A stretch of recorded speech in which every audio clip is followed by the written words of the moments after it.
How's it going, sir? Going good. Good, good. Going good. So I'm Colleen. This is Cory. We were just talking about the fact that this Zoom situation for us has been happening for several weeks now. And in our infinite wisdom, we decided that it was the kind of thing that needed to be recorded and shared for the purpose, hopefully, of helping people who are where we once were, thinking, and we'll go more in depth into this, but thinking especially about educators, ag educators, to be even more specific, and some of the limiting beliefs that keep us stuck in the phases of growth that Cory and I found ourselves in, or also people who, educator or not, want to get to the point where you and I are today. So with that, this is our what do we call it? Our introductory, our first installment of Episode whatever, one. episode one. It's happening today, right now. So just to kind of provide a little bit of context and background, do you want to start off, Cory, and just kind of reshare maybe, I don't know, how you got into ag ed, how long you were there, and what your experience was like? Sure. So I, excuse me, I started student teaching back in 2016, after a long run with college and changing my major uh, four times in 1 year, which I'm pretty sure is a record. That not that anybody keeps track of that.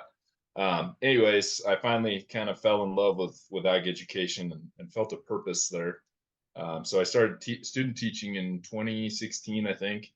Got hired on full time in January of 2017, and spent just over 4 years at the high school level and just over a year at the college level. Um, when I got into the industry, I really loved the ability to influence people, especially younger students. I thought that was just so cool, and realized that I could have an impact on not just them but their families' lives. What I also realized, and was kind of frustrating, was that my body composition and my mindset were uh, they were lacking. I wasn't putting any emphasis, any focus into me as an individual, that personal development piece. I was quickly approaching 300 pounds, and I am 6'5", so it holds a little well, but still. Uh, my mind was not where it needed to be. I was just lazy. The only time I would work hard was in the classroom because I knew I was serving a purpose, but I wasn't a good friend. I wasn't a good partner. I wasn't a good anything. I was a good ag teacher, and that's all I cared about.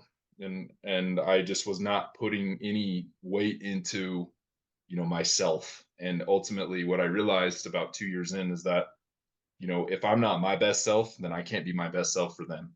I can't be as good of an influence as I know I should be, Mhm. for my students, for my coworkers, for other people in the industry, if I don't, invest in myself. So ultimately, that's kind of what got me on this fitness journey, this mindset journey to get me to where I am now, even though I'm not in the industry anymore. But yeah, that's kind of my journey in a quick Mhm. nutshell. Mhm. Yeah, I wrote down as you were saying that because every time we start talking, I'm like, "Oh God, the way that you just worded that is totally how I like felt about that before." But I wrote down it's interesting that as your perceived excellence or influence as an ag teacher was on the rise, your physical self, your mental health, your mindset personally like plummeted, right? That we talk about that work-life balance in ag education, which for many people is non-existent. And so how interesting that early on, we both kind of had that shared experience where in order to be great at one, everything else had to be sacrificed, you know? Mhm. Um, so I guess to kind of piggyback off that, parts of our stories are so similar, maybe for different causes. Uh, Being female, I've been blessed to be a mom twice. Both of those pregnancies and birth stories were very unique. and different. I joke often about our youngest, Georgia. We knew that we had her from like day one, right? From the moment I was pregnant with her, I was showing, I was huge. I carried her like low on my pelvis the whole time, which was very uncomfortable.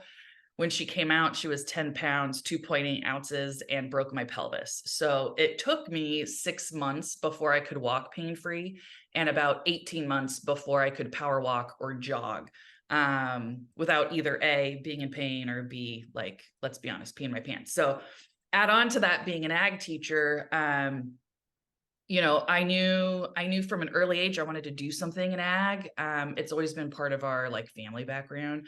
I remember being at Thanksgiving dinners and having my Uncle Hugh talking about ag education, and I didn't know what it was when I was a kid, but he made it sound so cool, and everybody either looked up to him or feared him, and that in and of itself I thought was really interesting.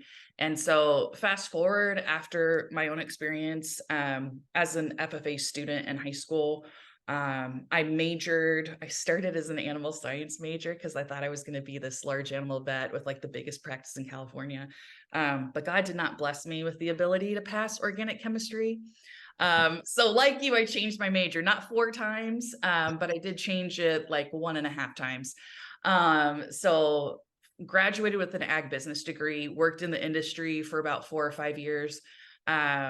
There's a whole bunch of stories I could tell about that too. Being the first female hired in an all male sales staff was interesting. But early on in the industry, I found myself needing that feeling of purpose and wanting to have a greater influence than I could have with my customers and with my sales team at the time.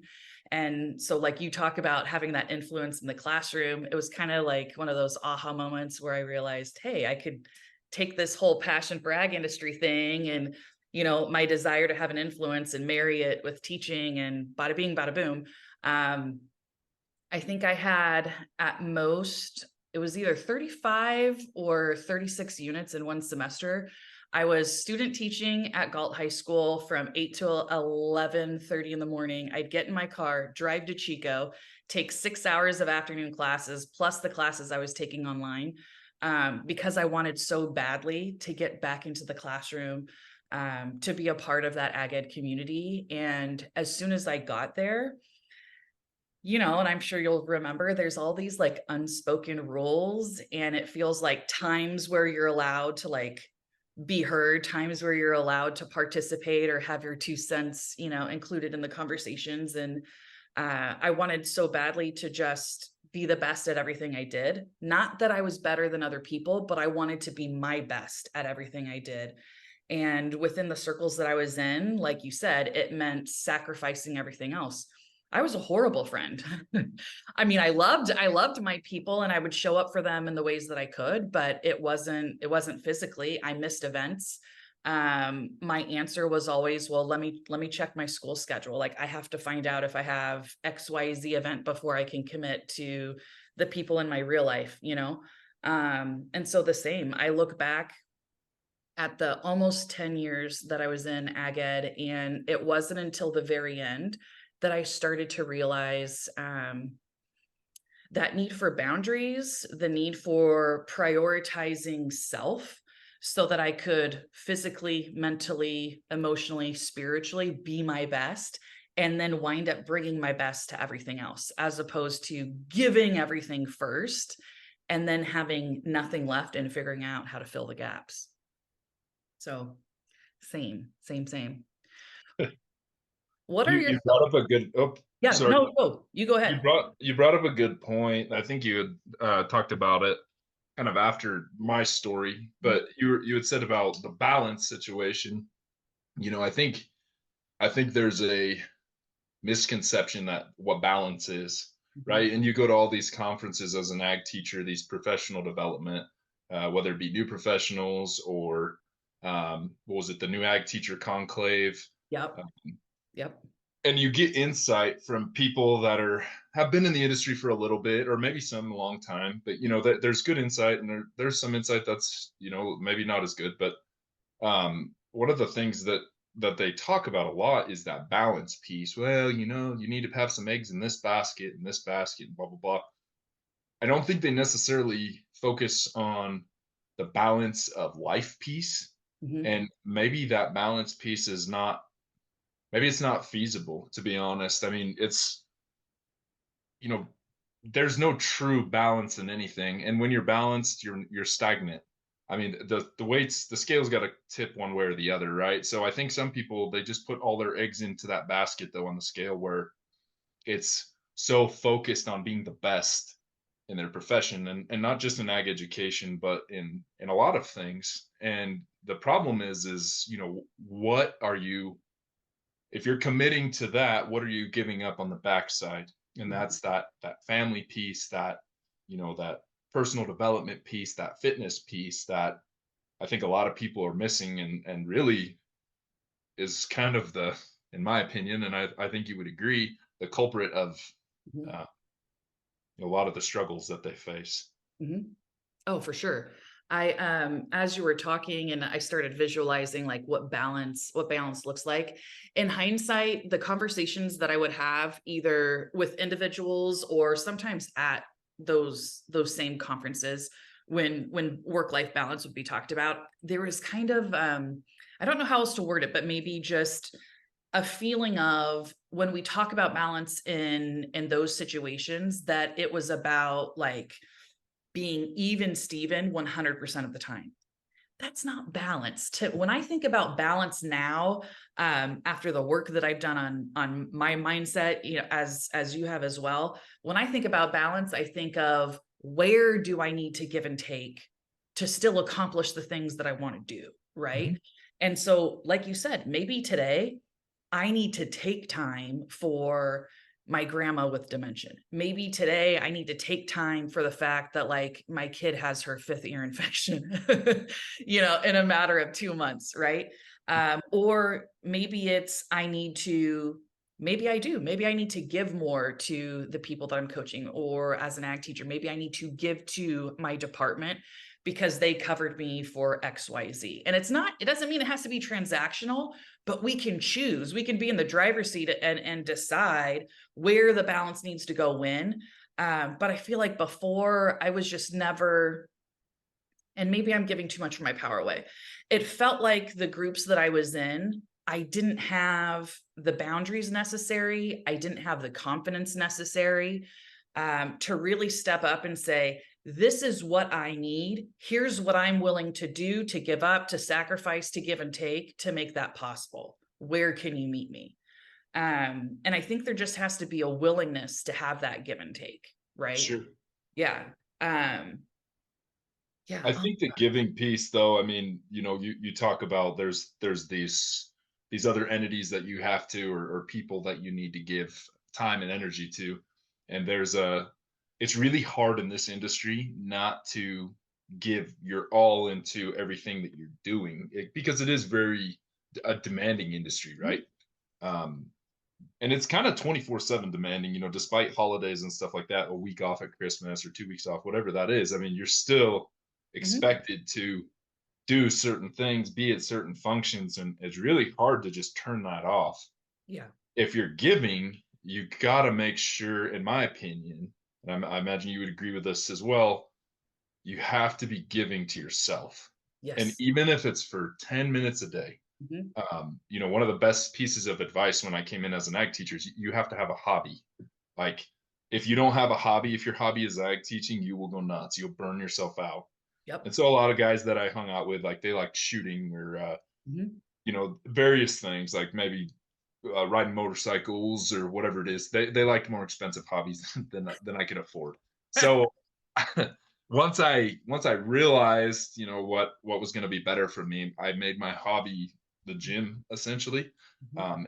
and putting that effort into my body and making myself feel better.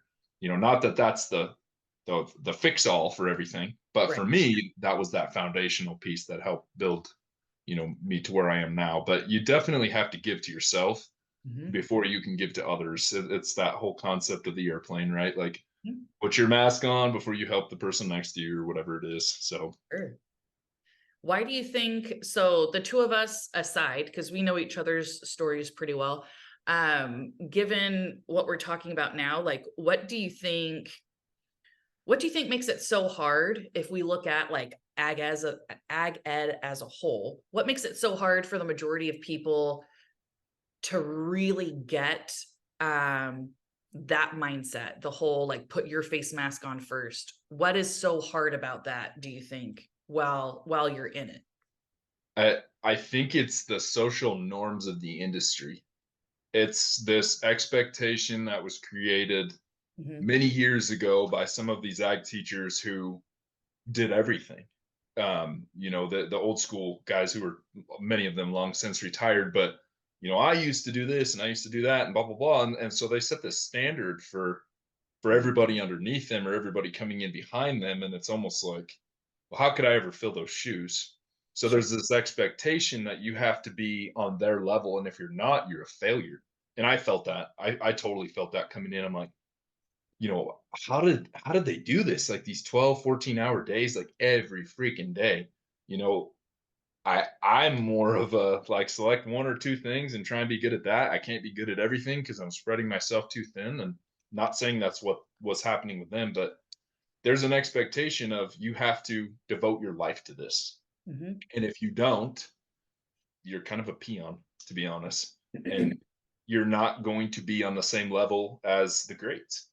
Mhm. And the expectation or the mentality, at least I felt for most of my peers coming out at the same time as me, is like, we want to be the best. Mhm. I don't just want to be good at my job, I want to be great at my job. Yeah. Well, if that's what it takes to be great, then I'm going to do that. And if Mhm. you don't do that, then again, you're kind of a mid-tier person, and everybody talks about you as being a mid-tier or low tier, and you're just not Mhm. you're not part of that group. You're not part of that class A group, and that's a tough pill to swallow because we care more about what everybody else thinks than what we think about ourselves. God. Speaking of, I was listening to a training by Trent Shelton yesterday. I've been like kind of piecemealing it. I don't know why I didn't finish it like all in one chunk, but I did get to finish it yesterday. And the whole premise of it, it was supposed to be about like building confidence. And he's talking about his like, not that there's 10 commandments, but let's just say like his top 10 commandments for self-confidence. What he really wound up talking about was how whatever your passion is or what you might feel called to like being your purpose, that so often we will lose sight of it or give it up or sacrifice it because of the perspective of other people, Mhm. right? And as you're saying that, I'm like, oh my God, because it does, especially in ag ed, everybody knows everybody. Everybody knows who your ag teacher was. They know what program you came out of. They know every program you've ever taught in. They know every mistake you've ever made, how many kids you sent to state convention with too short of a skirt or white socks instead of black socks, like the littlest things, that we will just blow somebody up over. And how interesting when I think back, if I could have had the mindset then that I have now, the things that used to bug me or how I would make decisions was so much coming from a place of what other people's perspective is and what their perception of me is, and then I would react accordingly as opposed to staying in action, staying aligned with what my vision was, regardless if it fit into somebody's, you know, award criteria or anything else. It's interesting how we're almost our own like worst self-fulfilling prophecy. Yeah. Well, you think about how, I mean, I think you would probably say the same about yourself, but like I felt like I was a good ag teacher. Yeah. I felt like I made a difference. I felt like I impacted students more importantly than anything else. Yes. But how good could I have been in my time in the industry if I didn't give a shit what anybody else thought about me? Like straight up. if Yes. Yes. if I was focused on my vision and my goals and my dreams for what I could create, Mhm. how good would that have looked in comparison to what the Yep. reality of the situation was? I mean, that's you don't want to have regrets, but that's something that I think about now is in terms of my journey and where I am now, no longer in the industry, but looking back on it, like, man, every day I get a little bit closer to being in that mindset of I don't really care what you think. Like, Yeah. I'm gonna do this because it's what I care about, not what you care about. And I've it's kind and that's the thing, it's not because you're an asshole. It's not like we're not bad people saying like, "Well, I just don't care about," like, it's right. not that type of not caring. It's being so clear as to what your purpose, your passion, your mission is, that you're just not distracted by the fact that somebody else doesn't get it. Yep. They weren't given that vision, right? Like Yeah. you were, I was, and staying really aligned with that. Oh my God. But it keeps you complacent if you're one of those people that is judging that other person's vision anyways. Like, why are we comparing ourselves to this other person? Like, I Mhm. understand the competitive aspect, but you know, if you are feeling kind of a certain way about somebody and not a good way, like, well, who does he think he is or who does she think she is? Look in Mhm. the mirror. Like, who the Projecting. hell do you think you are? Yeah. If Yeah. you're so able to judge somebody else based on what they're doing and what decisions they're making, Mhm. then who the hell are you? Like, who Mhm. who gives you that right? What have you done to earn that? Why don't you look in the mirror and decide what you can do to fulfill your dreams, your journey, and be the best version of you instead of worrying about everybody else? That was my biggest issue with that whole situation was just trying to put on this dog and pony show for everybody else so they could feel, I could feel validated by a group of people that, to be honest, most of them don't know who I am anymore. And I've been out of the industry for 2 years. Like, it's crazy. It's just, but it is what it is. And Yeah, it, it's true. I have other legacies to leave. That's not the only one. Mhm. Mhm. Yeah, I still like, I tell some of my coaching friends, like I'm the CEO of the FOMO committee. I don't like missing out, which is why I'll wake up at 2:45 so I can log on to a 3 a.m. power hour, a work session with my other coaching partners that live in Iowa and Kansas and New York and wherever, because I want to be like, I want to be where my people are. Um, and when I reflect back on even being an ag teacher, it was a lot of the same thing. I wanted to belong in all the spaces, right? Like I wanted a seat at every table. I wanted to be welcome in every room. I wanted, I wanted to be seen, and I wanted what I was doing to matter. I wanted it to count for something, even though at the end of the day, what I was doing, like you said, what I did in my classroom, I will like, I'll die on a hill for that every day of the week. I know that I had a positive impact on kids. Maybe not every kid, but I had a positive impact on kids. And I will like go to my grave, like, professing that without a doubt.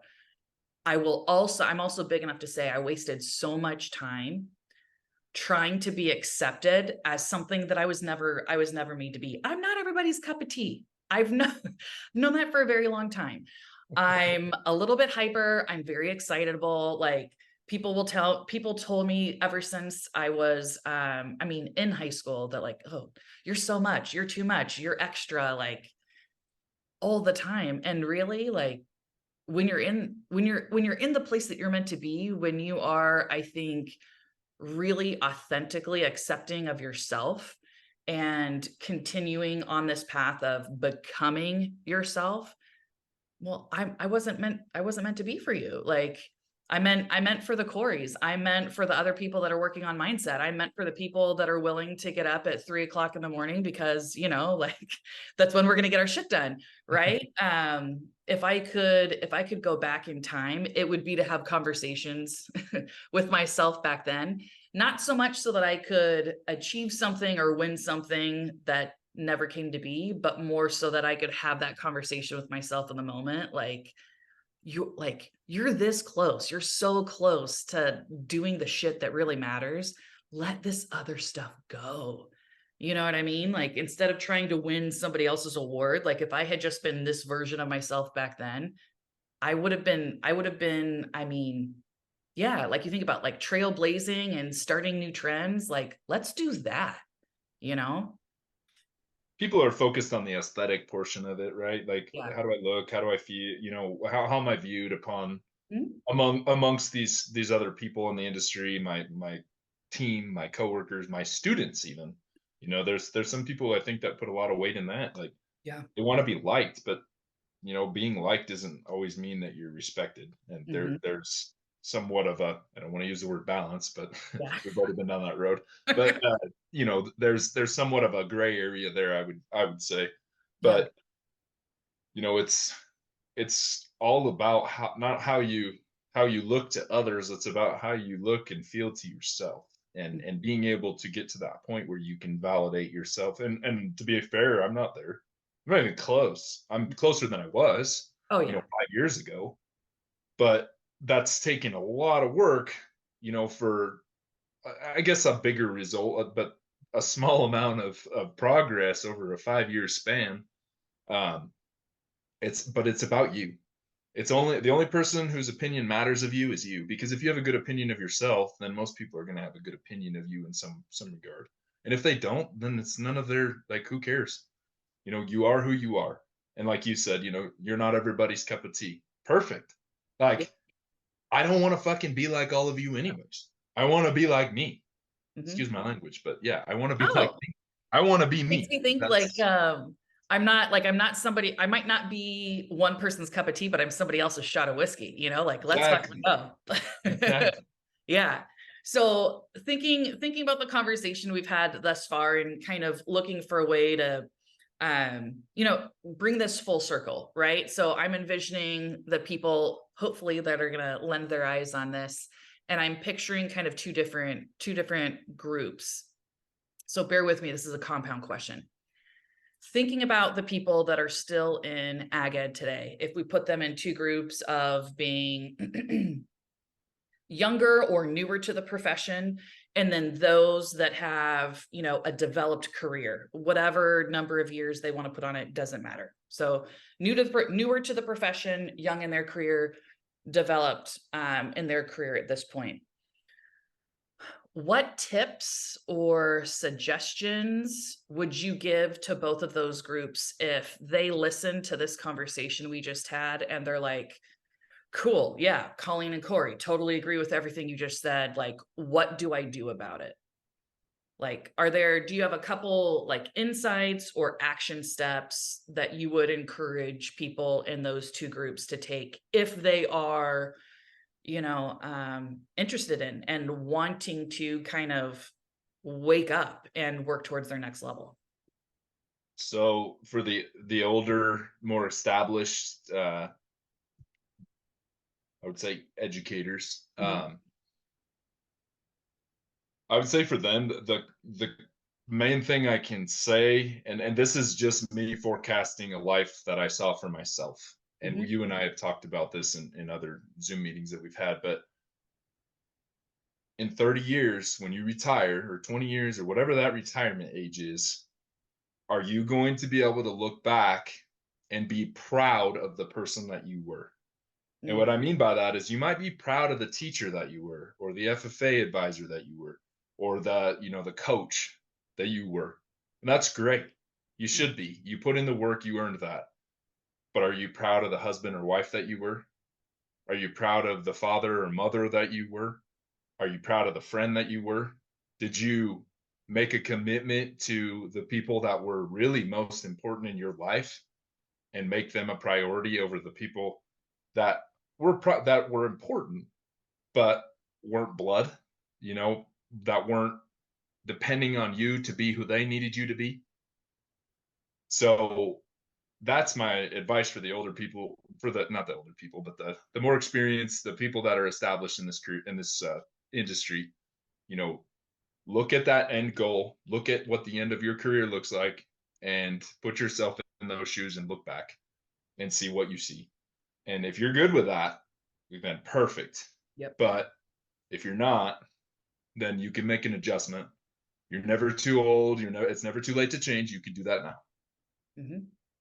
For the younger folks, the new folks to the profession, there's going to be an expectation for you to work a lot of hours, to commit to this industry and to the craft of it. And that's Mhm. okay too. I mean, like, if you want to be great at it, which I admire that, perfect. Step up, put in the time.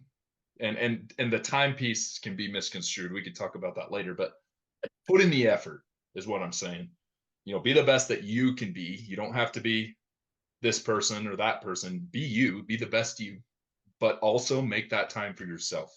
If you Mhm. don't make that time for yourself, you're going to get consumed by this industry and it will eat you up. And you will be in that position 40 years down the road where you're looking back on your life and you're like, what the fuck did I do?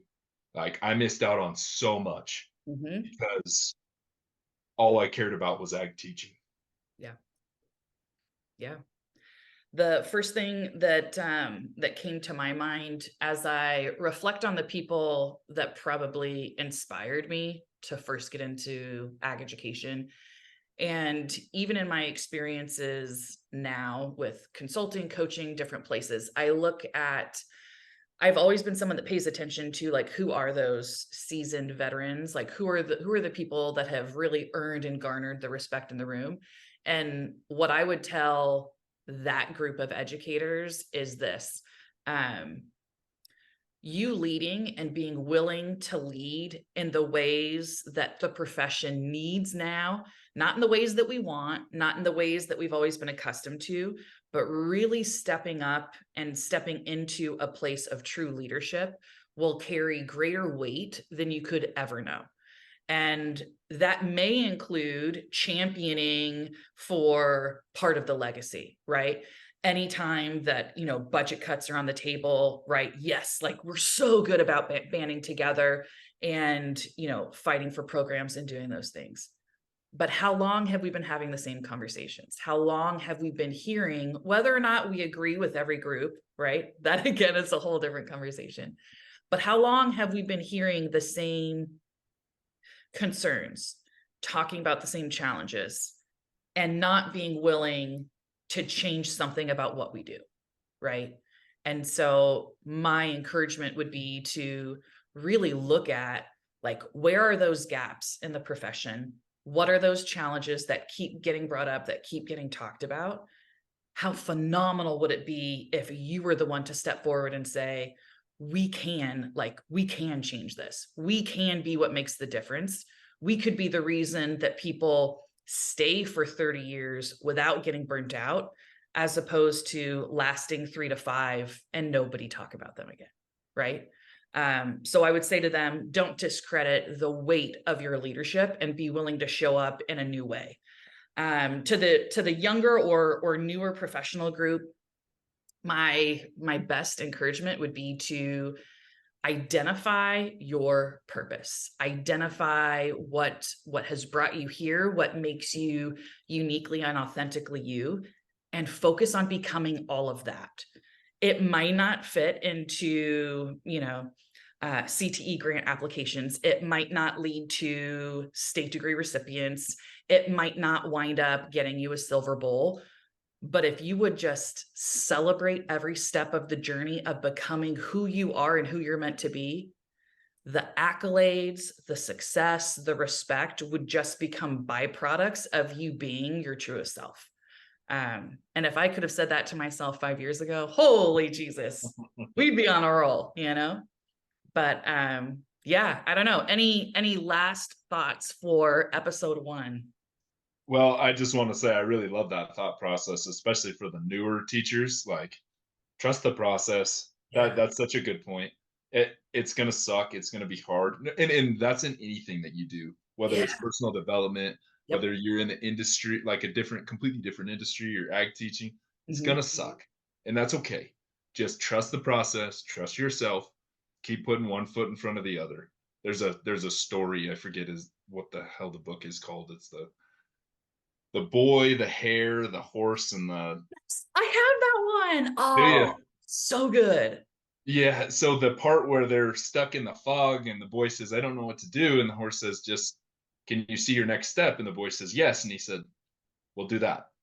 Like, that's such a good point, and so kudos to you for that. But honestly, I'm just really excited to kickstart this, and I really hope that this this YouTube channel or whatever it transpires to be is effective and helps so many people, because I'm just gonna assume that you're agreeing with the same thing, but I wish there was a resource like this when I started. Yep. And maybe I wouldn't have listened to it. Maybe I would have said these people are full of shit. But at the same time, it's that it's an opportunity to hear from a couple people who are no longer in the industry, and not because it was a bad industry, but because there was a different journey out there for us, and we followed that path, and it's led us to where we are now. But this is an opportunity for us to give back to that community, because whether or not I come off as being a little bit of a dick here, like, I hold deeply in my heart ag education, and I loved every minute of it. Mhm. If things were different, I probably would still be teaching, but that's not my journey, and that's okay. Yep. But that journey has led me to here now, and so I'm just excited to share some insight and help as many people effectively as we can. Mhm. Mhm. Yeah, and I think it lands different now that we're on the outside. Right? But you and I have always been the type of people that, at a certain point, like, we'll speak up, we'll, give our 2 cents or share our minds. But it lands different when you are in the profession versus out. We have no skin in the game now. Like, there's nothing writing on, like, I feel completely free to say whatever I want. I'm mindful about what I say, right? Because I do know the influence of words. But I feel completely free to say whatever I want and to have these engaging conversations with you. Because I'm not in it. My conversation isn't tied to, student performance. It's not tied to something that I'm currently going through, within a department. And so I have to, anonymously post in groups so that I can get feedback and suggestions. No, like, you and I can just talk about our experiences and hopefully showcase those and share them in a way, like you said, that are going to help as many of our friends that are still in the profession possible. So I'm excited. I'm pumped. I think this is going to be pretty cool. Me Watch too. out, I think watch it's out going to be great. 2024. That's right. New year, new us, huh? That's right. All right. Till next time. See you guys next week.